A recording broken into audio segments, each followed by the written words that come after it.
welcome to another wonderful episode of Furry Found Footage. I'm your host, the Dark Sorceress Orlina, and I've got a wonderful show for you today involving commercials with fabulous foxes.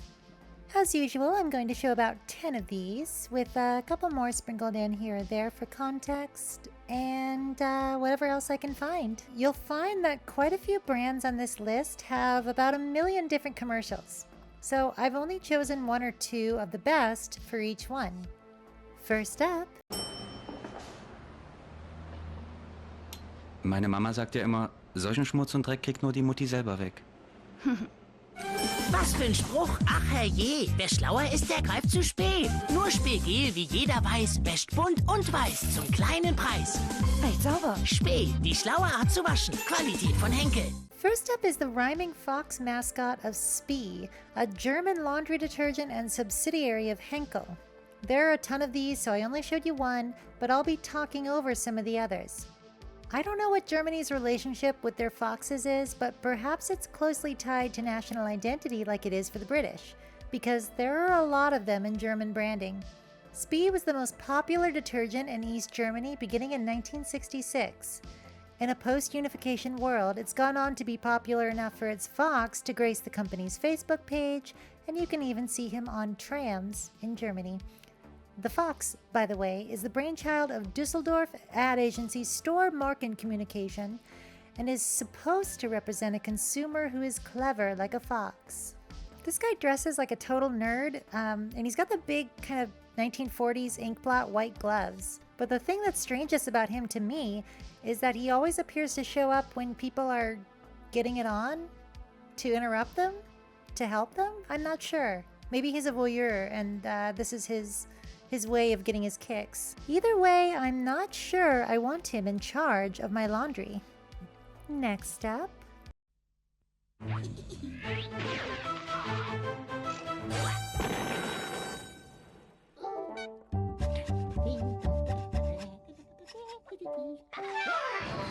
Let's face it, Fox. There's always been a bear on Fox's glacier mints, and there always will be. And that's flat. Cool, clear, refreshing Fox's glacier mints. Clearly, a better mint. Fox's glacier mints were first created in 1918 and are apparently boiled mints.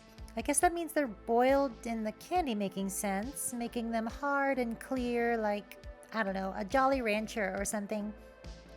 They were originally called Acme Clear Mint Fingers, but Mr. Fox's wife made him change them to Glacier Mints. Women stay winning. As early as 1922, the mints have carried the polar bear branding, and the commercials all concern the bear outsmarting the fox, more or less. As for the bear, well, in 1922, Fox's commissioned a taxidermist to shoot and stuff a real polar bear, which they then carted around to public showings and events until 1969, when the brand was acquired by Roundtrees, because late-stage capitalism has a lot of mergers. At that point, they retired the stuffed corpse because it didn't seem politically correct. Ghastly. There's a lot of Roadrunner and Wile E. Coyote antics in these commercials, particularly the ones in the late 80s and early 90s. And the bear pretty much just stays on top of his mint, while the fox gets hoisted by his own petard. I really want to see him get a mint, but actually I covered that commercial before in another episode. Next up. Ich bin ein schlauer Fuchs, weil ich einen Bausparvertrag von Schwäbisch Hall habe. Damit kann ich prima vorsorgen. Wenn ich bauen will, hilft er beim Bauen. So. Und wenn ich renovieren will, hilft er beim Renovieren. Deshalb merke, schlaue Füchse überall gehen jetzt zu Schwäbisch Hall und lassen sich beraten von den Bausparexperten in unserem Außendienst, in den Volksbanken, Raiffeisenbanken, Spar- und Darlehenskassen. Schwäbisch Hall. Auf diese Steine können Sie bauen. Achtung, Achtung, Achtung! Schwäbisch Hall hat jetzt für schlaue Füchse viele Vorteile. Sichern Sie sich jetzt durch Bausparen zum Beispiel die Bausparprämie fürs ganze Jahr 84 oder Steuervorteile. Und Bauspardarlehen mit niedrigem festen Zinssatz. Lassen Sie sich beraten von den Bausparexperten in unserem Außendienst, in den Volksbanken, Raiffeisenbanken, Spar- und Darlehenskassen. Schwäbisch Hall, auf diese Steine können Sie bauen. Well, we are back to Germany. Schwäbisch Hall has had their fox for quite a long time, as early as 1975. According to their website, 9 out of 10 Germans know the building society fox. The first fox was only a taxidermy job with some glasses on and money stuffed in its mouth, but through the magic of corporate necromancy, they gave him life, sentience, and eventually clothes. He's appeared as everything from marketable plushies, commemorative coins, pins, only his head, and of course, there's a mascot suit of him. Wearing a fursuit is absolutely miserable, so it's kind of sad to think that there might be people doing it for low wages instead of the love of the game. Oh well. I really love Schwäbish's 70s and 80s era commercials, especially the ones where the fox's hypnotizing eyes and dexterous fingers are on full display. In retrospect, I probably should have put him as number 1, but maybe you'll see why I picked my number 1. By the way, Schwäbisch Hall's full company name is Bausparkasse Schwäbisch Hall Aktiengesellschaft, Building Society of the Volksbanken and Raiffeisenbank. Hopefully my pronunciation was not the worst. Let's move on to the next one. Telephone fraud can happen to you. At public phones, criminals can discreetly steal your calling card number and ring up thousands of dollars in fraudulent charges. I'm Freddy, the phone fraud fox, with a tip on how you can help outfox phone fraud. Block the view of your calling card and the keypad to make sure no one sees you key in your card number. Remember, these telephone fraud criminals are sly, but together we can outfox them. All right, this is a fascinating one. Back in 1995, Bell Atlantic, now Verizon, launched the Alliance to Outfox Fraud, focused around telephone fraud. In doing so, they created the mascot, Freddy the Fox, who you saw in the commercial. 25 years later, the Communications Fraud Control Association decided to revive this mascot. We now have Alex and Bell, 2 futuristic foxes who also appear in iffy AI art, which, I admit, seems to have at least been touched up by a real artist, but it's still hypergloss dream slop. Check out this copy from Adam Panagaya, director of AT&T's Global Fraud Management Organization. Young Freddy grew up as a lonely fox without a phone. One day he realized he wanted to fight phone fraud because he was living in an old abandoned Bell Atlantic central office. When the phone company employees went to clean up the CO, they encountered the fox and Freddy asked if he could be their mascot. Freddy started to take down fraud rings left and right and became very popular in the mid to late 90s. CFCA also accepted him with open arms and used his likeness in some of our marketing in the 1990s. We thought it would be a good idea to bring Freddy back into the mix, or a new mascot in general, since Freddy was created by Bell Atlantic. I kind of love it, but maybe Adam Panagaya should stick to his day job. I don't know if he actually came up with this cute little orphan fox idea or what, but alright. Eat your heart out, Scruff McGruff. Although I will say the mid-90s CGI really isn't doing Freddy any favors. Let's move on to the next one. À moi les petites poulettes. Les poulets fermiers d'Auvergne sont élevés en plein air. Oh. La cuisse ou l'aile? Poulets fermiers d'Auvergne? Un fin connaisseur en dit le plus grand bien. Sivufa is a chicken company, and their slogan is Poulet fermier d'Auvergne, or Chicken Made in Auvergne, which is a region in central France. The commercial was done by Les Couturiers Associés, which produced a ton of animated commercials, many of which are lost media. I'll include a link in the description to the current list of lost ads from their animation reel. I love this ad. It comes from the 90s and it has this great cartoon flow to it. The animation is off the chain, and there's definitely something, shall we say, prurient about the interaction between these muscle chickens and this poor fox. Hopefully they're not going to kill him, or are they implying that he is that roasted thing on the table? Huh, who knows? Next up. Electricity and gas prices are on the rise, and a good deal is hard to find. So you have to get Foxy. Let Foxy do the hard work and get you a better energy deal. Whether it's hunting for a good service or a new way to save, we make it simple, and our service is free. So don't get left in the dark. Let Foxy find the deal for you. Call 1-800-ASK-FOXY or visit foxy.com.au. This charming number is from 2013 and features voiceover from Amy Fellman. It comes from studio Dirty Puppet and animation director Cameron Goh. I'm glad we still see animation like this in advertising, but it seems to be the exception rather than the rule these days. I love how she turns on the lamp with her tail. Unfortunately, Foxy seems to be gone and the website leads nowhere. Off to furry history with you, darling. This next one we have is a doozy. Vous, Splash, vous avez eu des moments difficiles, hein? Ouais, c'est sûr, je me croyais invincible, mais je buvais pas mal trop. Je rentrais plus dans mes costumes. Oh, voyons donc. J'oubliais les paroles. Je dormais mal.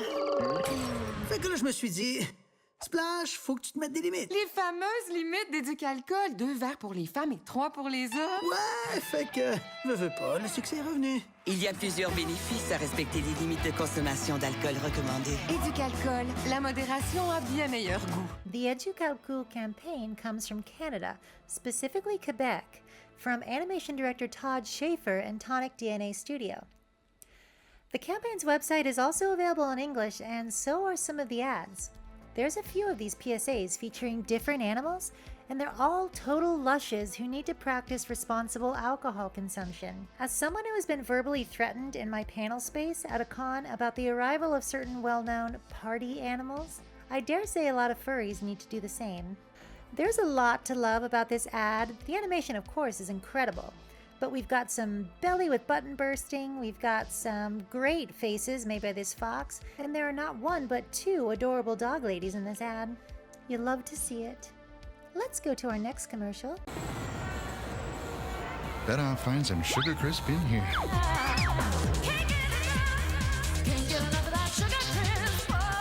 Sugar Bear!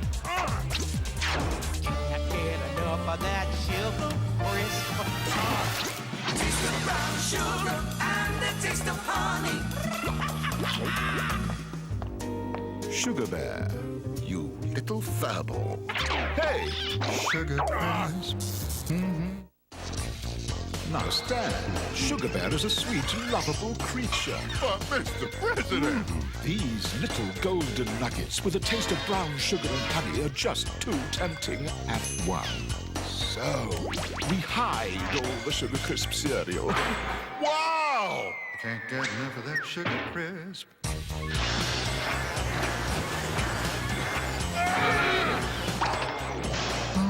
It's enough for today.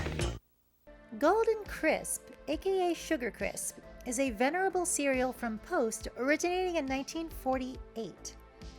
Apparently, his little jingle is from a black spiritual called Joshua and the Battle of Jericho. I'm not sure why they went with that. There have been billions of these commercials, and the last few generations probably remember being inundated with them. I love this fox fellow. He appeared in a few different forms, but this one, with the smoking jacket and the pince-nez, looks about as 90s villain as you can get. The fox was introduced back in the 70s as Sugar Fox, and I think him and Sugar Bear may have had something going on.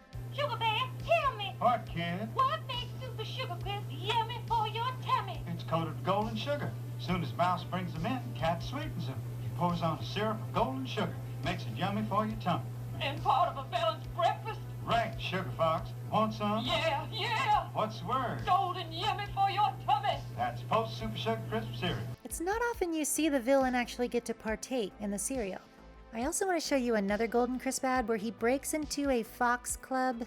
I think in this case, our dashing pince-nez fox is a drug overlord and everyone is on an acid trip. There have been numerous changes in Golden Crisp branding throughout the years, from wolf punching to, whatever the hell this is. Take it away. As a connoisseur of this sort of thing, I have to say it's about the worst example of cartoon weight gain I've ever seen. For a better cereal glutton, look no further than Kellogg's competitor Honey Smacks in a few French commercials from the 2000s. Oh yeah, I like a sharp-dressed man. Shall we move on? Well, here's to the little, to the tiny, to the small. The ones that aren't big, and for those that aren't tall. McCain Junior Juice, you've made us content. You're a great little juice. 100%. So I raise my junior juice and drink from the box. Yes, let's be off again, folks. Junior juice from McCain. The best little juice in a box. McCain Junior Juice has been around since 1991 under the liquid wing of McCain Foods. It was sold in 2001 and is now owned by... Take a wild guess. Did anyone guess the Monster Beverage Company? Monster, purveyors of caffeine, sugar, swill people think they need to function, decided to drop the 4 animals, Uncle Froggy, Emily the Mouse, Ronald Rabbit, and Nick the Fox, and replace them with Clifford the Big Red Dog. By the way, for no particular reason, oops, my hand slipped and dropped this article from Huffington Post discussing lawsuits and horrifying allegations of abuse brought by 5 women against Monster higher-ups. I love this Junior Juice commercial. It's got a lot of Mr. Toad going on, and there's something so cute about his tea party partners. Of course, the fox is presented as a roaming ne'er-do-well, but I love that the second he comes out, they all react as if he's going to devour them. They're all civilized, they're all wearing clothes, but as we've discussed with Beatrix Potter stuff in other commercials, that doesn't mean anything. There may be about to be some vor going on. Okay. This is my last commercial, and I think you'll see why I picked it. Let's check it out.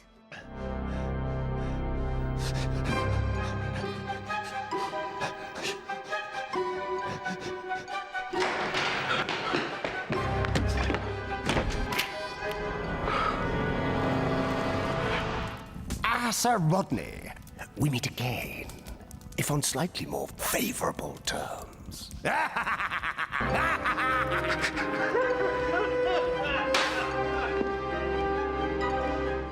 MSN! Remember MSN? Remember making your text all pretty on MSN Messenger?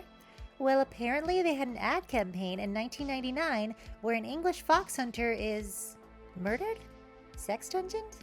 I don't know, but there's basically no way to exist these days without brushing up against Microsoft, and there's an entire Wikipedia article about their shady practices, including alleged unfair labor practices, censorship, tax avoidance, and blacklisting journalists.